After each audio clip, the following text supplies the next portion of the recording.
Student, most welcome to all of you in today video lectures.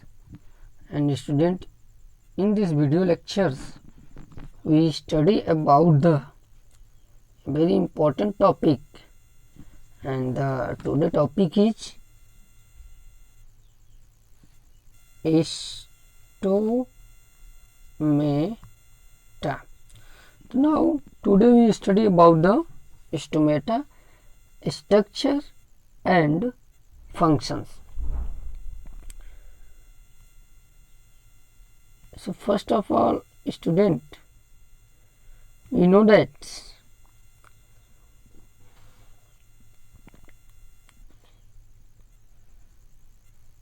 Student पहले हम ये देखते हैं कि जो प्लांट्स हैं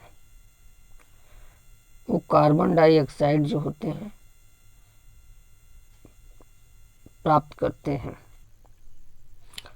और वो कार्बन डाइऑक्साइड कहाँ से प्राप्त करते हैं? एटमॉस्फियर से। कहाँ से प्राप्त करते हैं? एटमॉस्फियर से प्राप्त करते हैं। और एटमॉस्फियर में ऐसा क्या से कैसे प्राप्त करते हैं? तो एटमॉस्फियर से ये एब्जॉर्ब करते हैं उस टीनी पोर्स जो पाए जाते हैं, जिनको हम स्टोमेटा कहते हैं, उस टीनी पोर्स के द्वारा ये एब्जॉर्ब कर लेते हैं एटमॉस्फेयर के कार्बन डाइऑक्साइड को। अब रही बात ये टीनी पोर्स पाए कहाँ जाते हैं, तो ये लीफ के सरफेस के ऊपर पाए जाते हैं ये टीनी पोर्स।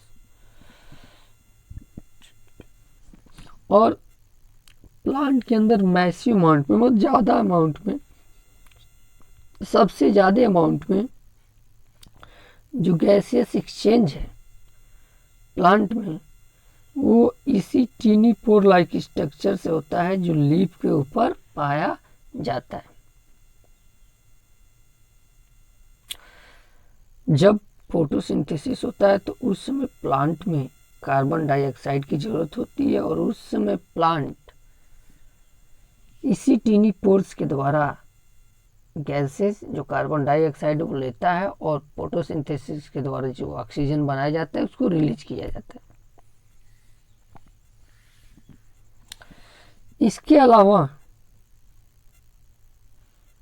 स्टेम्स के द्वारा भी कुछ गैसेस एक्सचेंज होता है, और स्टेम्स पर भी, रूट्स पे भी और लीव्स, ये तीनों जो हैं कि गैसेस एक्सचेंज में इन्वॉल्व करते हैं, लेकिन सबसे ज़्यादा गैस एक्सचेंज जो है वो लीफ के द्वारा ही होता है।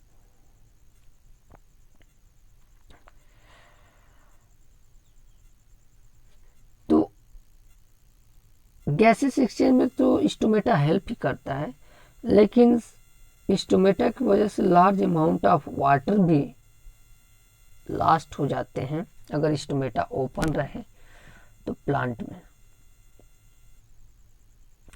तो प्लांट जो है ये क्लोज कर लेता है स्पोर को जब इसको कार्बन डाइऑक्साइड की जरूरत नहीं रहती है फोटोसिंथेसिस के लिए। और ये जो क्लोजिंग और ओपनिंग का वर्क है, फंक्शन है, वो स्टोमेटा में गार्ड सेल पाया जाता है। चलिए तो स्ट्रक्चर के बारे में ही देख लेते हैं। तो उसी गार्ड के सेल के द्वारा ये कंट्रोल किया जाता है। स्टूडेंट, ये रहा आपका सब्सिडरी सेल्स। इसको क्या कहते हैं? इसको कहते हैं स्टूडेंट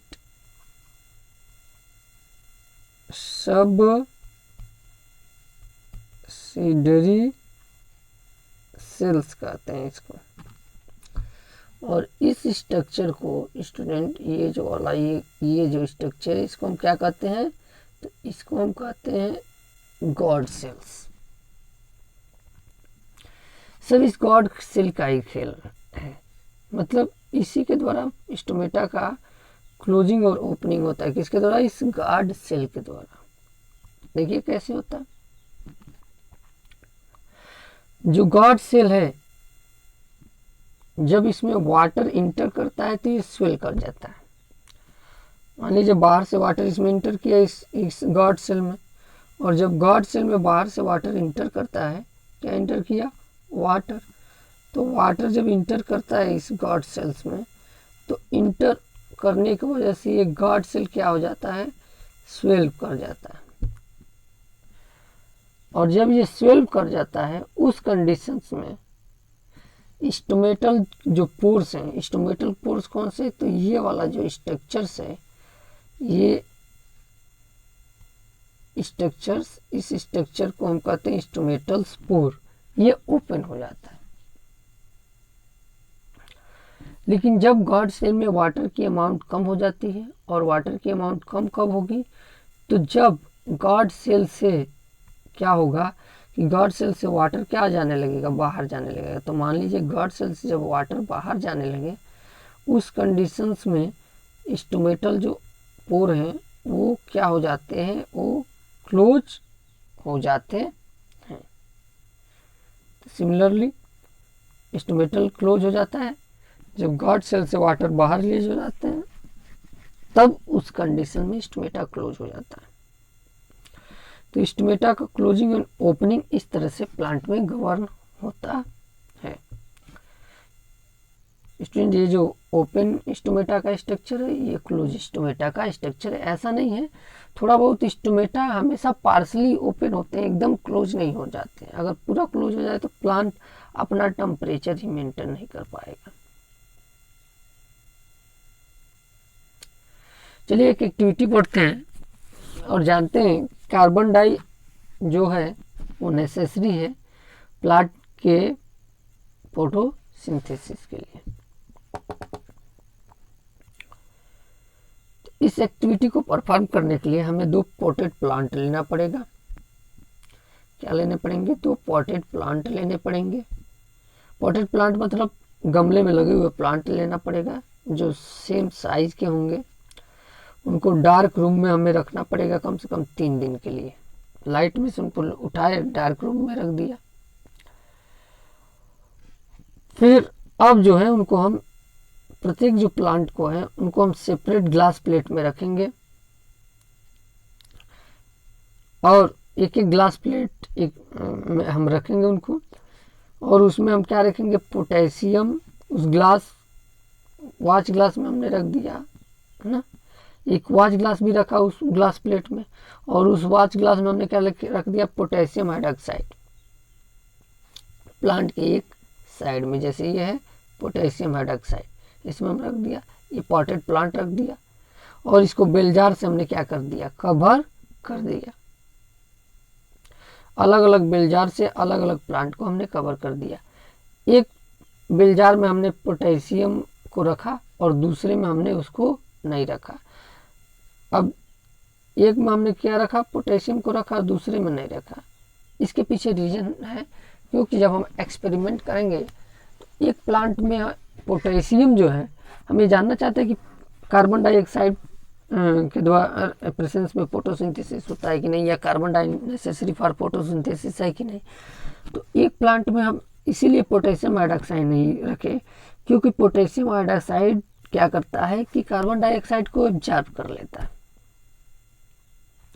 फिर हमने कवर कर दिया बेलजार से उसको, दोनों प्लांटों को, और वैसलीन से इस लोअर पोर्शन पे हमने क्या किया कि इस लोअर पोर्शन पे हमने वैसलीन रख दिया, और वैसलीन लगा कर पूरा टाइटली इसको पैक्ड कर दिया कि कहीं अंदर एयर ना पहुंचे।